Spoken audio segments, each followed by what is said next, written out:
One of the greatest obstacles to crafting health and wellness is identifying and controlling inflammation.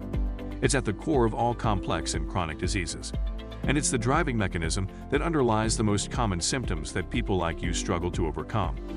Join us as we explore cutting-edge science and research to give you the information and tools you need to create the quality of life you want and deserve.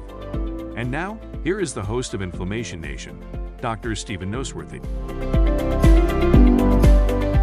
So we're talking about finding your personal food code or discovering your ideal diet. And in the introductory episode, I suggested we look at diet as like a combination lock where you have to have certain digits in certain places in order for the lock to open. And if you're missing a digit, or if you have digits out of place or the wrong digit in the right place, then it's not going to work for you the way that you want. And this whole point, this whole discussion, in fact, what I want to talk about today is like, why does diet matter at all? Mentioned in the last episode that I had a very good friend in college, still we're very good friends, who just didn't enjoy food at all. And so it really wasn't all that enjoyable to go out under, social circumstances and have a meal with my friend, just simply because he was done in 3 minutes. And, the rest of us are sitting there still eating our food and conversing. And he was like, it's a time to leave. Can we get out of here? He just thought the food was a waste of time. It was, and on one hand, he looked at food as just simply serving a function of providing fuel for his body, but he didn't want to prolong it. In an ideal world, we have that balance. We have a dietary combination, if you will, that is serving the function of fuel and supporting physiology and not promoting problems, because that's the other issue. But also we want to enjoy the food. I mean, I love food. I personally love it. I love to eat good food. I like to cook. I don't know if I cook well, but I like to cook. And so I do believe that food has to be totally enjoyable. But if it comes down to prioritizing flavor and fun and enjoyment over function, then we've got something out of whack and out of balance. And yes, there are a lot of people out there that will simply continue to eat the way they always have, not make changes that could potentially translate into some massive shifts in their wellness, just simply because they don't want to give up foods that they love. In fact, I had just one client comes to mind. It was back when I was practicing in and around Tampa. And he was Italian. And we had a conversation about gluten sensitivity. We ran some testing and found out that he indeed was gluten sensitive. He didn't have celiac disease. That's a different issue, related but different. And we had a talk about going gluten-free. And his response to me was like, "But doc, I'm Italian." Of course, my thought was, well, Italians aren't the only people who eat bread and pasta. But that whole thing aside is, I don't care what someone's ethnicity is. If the food you're eating is making you sick, you need to stop or enjoy the food as best as you can and stay sick, because that's just is what's going to continue happening. And so some people can make the transition. It's really amazed me over the years to watch some people go, "Oh, okay, well, you don't want me to have gluten, I won't have gluten." How long? 3 months. Okay, 3 months. We'll try it. Some people just make the transition very easily. It's easy for them to let go of things.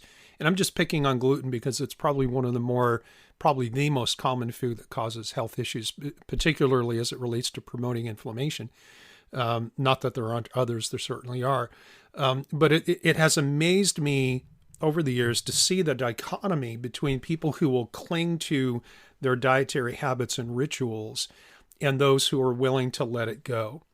And so that's just the reality, and you got to figure out which camp that you're in. And if you are unwilling to consider getting rid of a food or even a group of foods that is promoting your problem, even if you're not sure, even if you're in a period of trying to figure stuff out and you're not sure if something is an issue, can you let it go for a sufficient period of time to really get the answer to the question, is this a problem for me? Now, you can always go out there and pay money for food sensitivities, and that's what a lot of people want.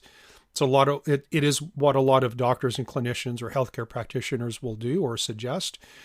But there are some issues related to the technology and the information that we're actually getting when it comes to food sensitivity testing. that puts food sensitivity testing into the category of, yeah, this is probably useful information, but it is not telling us everything that we might potentially want to know. And now that I'm saying this and hearing myself speak it, I'll either tack an episode in this section or segment on just to go through those things, or we'll just spin it off into a different episode or different segment altogether, because I think it's important to go over some of the limitations as it relates to food and sensitivity testing. But anyways, before I get too far off a bunny trail, let me kind of pull back and let's start with why diet matters. And I'm going to start with just the standard American diet. The acronym is SAD. It's a SAD diet. Why is it SAD? Is because it tends to promote inflammation, and it tends to lack nutrient density, and it is characteristically high in sugar, processed foods, wheat, dairy, corn, and soy. And those are certainly the most commonly researched foods in terms of immunological potential, meaning the rate at which North Americans or people in industrialized countries are having some kind of immune reaction to things like wheat, dairy, corn, and soy. We can also throw eggs in there and peanuts as being part of the big six. But I remember years ago, and I don't know what the statistic is now, but I remember reading years ago that for the average standard American diet, 80% of the calories come from wheat and dairy. And when you consider that those are the number one and number two food sensitivities, and have in and of themselves the potential to drive inflammatory responses, that basically means the cornerstone of most people's diet is a big contributing factor to the inflammatory conditions and complaints that they have. And so why does diet matter? Number one is because chances are, if you're eating a standard American diet, it's making you sick. And if you're not eating a full-fledged standard American diet, then it's some version of being pro-inflammatory, lacking nutrient density, and then being high in things that tend to, in and of themselves, promote inflammatory responses and contribute to things like gut health and food sensitivities. And so diet's a big deal. The other part of this is that when you look at an ultimate goal of being able to control your inflammatory load, which then translates into better immunological control. Well, let's kind of deconstruct this. Like, why even talk about diet? Diet is a powerful influence over your inflammatory load and immunological control in your immune system and your immune competence, quality, balance, resilience, all those things is a significant part of your neuroendocrine immune super system. And if you have been following this podcast from the very beginning, we actually started out by talking about the neuroendocrine immune super system and how your brain, your hormones, and your immune system collaborate together to control all aspects and all facets of your physiology.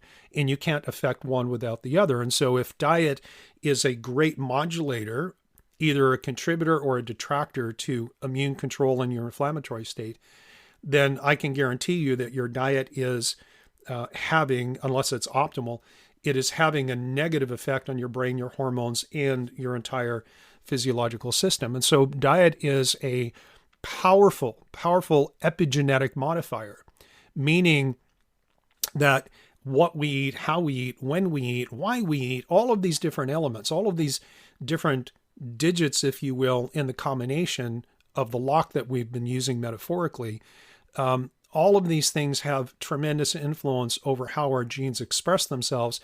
And to bottom line it, your diet is either helping you or it's hurting you. It's really that simple, and there's really not much of an in-between. And so diet optimization, in terms of finding what works for you as an individual, going beyond the general things that most people can benefit from, is absolutely critical, of course, when you are trying to get well and to stay well. And the cool thing is that diet it's almost completely under your control. And I say almost completely simply because we're not out there growing our own food, our plants or our fruits or vegetables, and we're not raising our own animals. Back in the day when there was relatively little in terms of environmental toxicity, the use of things like chemicals and pesticides and insecticides was either almost non-existent or non-existent. and people had chickens in their backyard and a cow or a goat for milk and for meat, and they had a small garden. We go back and we look at health parameters of society back then compared to now, and there is no comparison. There's absolutely no comparison. And we can look at, long-range epidemiological studies that look at either causation or correlation between changes in the industrialization of food and the advent of increasing rates of things like diabetes, obesity, cardiovascular disease, neurodegeneration, and particularly autoimmune disease. They all kind of tend to track the same parameters. And there was a shift. There was kind of like a watershed era, if you will, where we changed how we grow, process, and distribute our food. We took, kind of like gave away the power of individuals or small communities in terms of supplying for themselves, and then put it into the hands of corporations and large entities for economies of scale and convenience. But there was a trade-off for all of that stuff. And so, let me go back to this. Diet is a powerful epigenetic modulator that we have mostly control over, but we don't have complete control because we're not controlling everything that goes into it. And even I did a case consult recently for a doctor in Ohio, and it's a woman she's very, very ill and has been for years. And, kind of a typical story for someone in the inflammation nation, in the sense that she's seen multiple doctors and maybe has some answers, but really not a lot of progress, but still kind of mystified as to where her issues are coming from. Now, she and her husband live on a farm. They do have crops, but they've been certified organic for, I think he said, probably 15 years or so. However, their neighbors across the street and down the road are not. And so one of the things that we discovered in doing our case workup for this woman and for the doctor who's really her primary care, and I'm just acting as the case consultant, we found that she had a very specific immunotype where the balance of her immune system was totally dysregulated. And the primary driver of that, when you look in the medical literature, is environmental toxicity. Well, we just happened to have gone ahead and ordered some urinary testing to see if she had mold toxins or heavy metals or chemicals.